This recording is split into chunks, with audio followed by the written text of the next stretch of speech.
Thank you.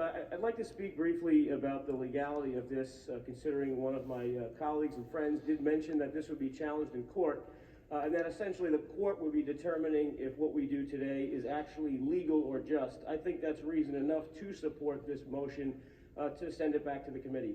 So non-citizen voting has a long history in New York State. By 1804, state election law specifically required citizenship to vote. In 1827, state election law defined citizenship unambiguously as citizenship in the United States. Article 2 of our state constitution reads, "Every citizen shall be entitled to vote at every election for all officers elected by the people, and upon all questions submitted to the vote of the people, provided that such citizen is 18 years of age or over, and shall have been a resident of this city and of the county, city, or village for 30 days. Now, that particular section of the state constitution was passed in 1938 and was approved by a vote, a referendum of the people. Not only was it approved by the people in a referendum in 1938, but it was voted 5 times since then. In 1943, 1945, 1961, 66, and as recently as 1995, the people of this state actually voted to do that. A 100-year definition of citizenship, affirmed by people as uniquely qualified to vote in city elections. Not once, not twice, but 6 times.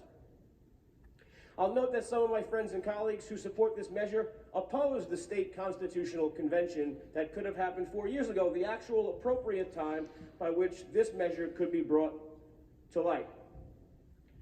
Furthermore, Article 3 of the state constitution defines those counted for redistricting persons as inhabitants, not citizens, meaning the state constitution takes the time to differentiate between times we count people as inhabitants versus times we count people as citizens. We count people as citizens to vote. In 1993, 1997, and 2003, legislation was introduced in the State Assembly for the constitutional change to allow non-citizen voting. Parallel bills were introduced to limit it to municipal elections. Now, I ask you, why would the State Assembly go through the process of having a state constitutional change if you didn't have to have a state constitutional change? It's not easy, but the truth is you have to. All those bills were defeated, but the mere suggestion that that was what was required lends to the point that this is not legal what we are doing. At some point, some will ask us, what about our school board elections as we did between 1968 and 2003? The state constitution addresses that. It defines local governments as a county, city, town, or village, period. So it limited itself from school board elections. Thank you, Carlos. I really appreciate that. I know you were in much danger from my spittle. All those points in the school board law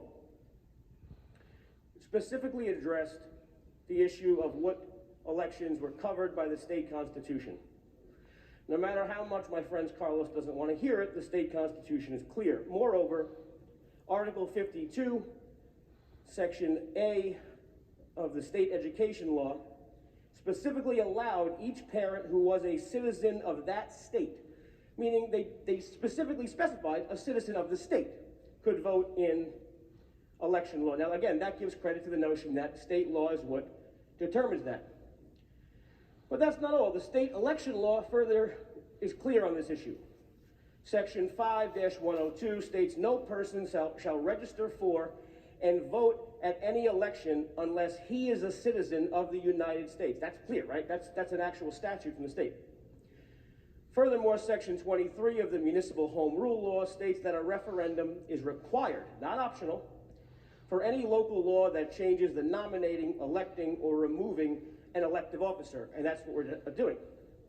So at the very least, my point is, if you want to do this, there's no problem with that as long as you do it the right way. This is not just an opinion of mine. Joe Borelli, the minority leader, the Republican leader, in 2013, an administrative attorney testified to this body that non-citizen voting is inconsistent with the state constitution, would require a citywide referendum. On 9/17 of this year, Mayor de Blasio himself,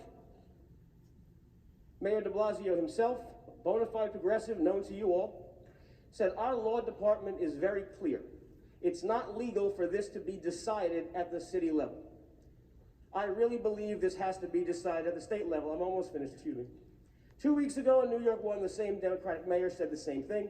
And finally, on September 20th of this year, our chief democracy officer, the person who we presume his only job is to make sure every legal voter in this city has the opportunity to vote, said that the law could violate the state constitution. So I urge you all to vote yes on this motion. Send this back to committee. Let's talk about these legal issues. If that happens to not be the case, then I urge you all to vote no on the bill. Thank you. Thank you, Councilmember Borelli. We'll now have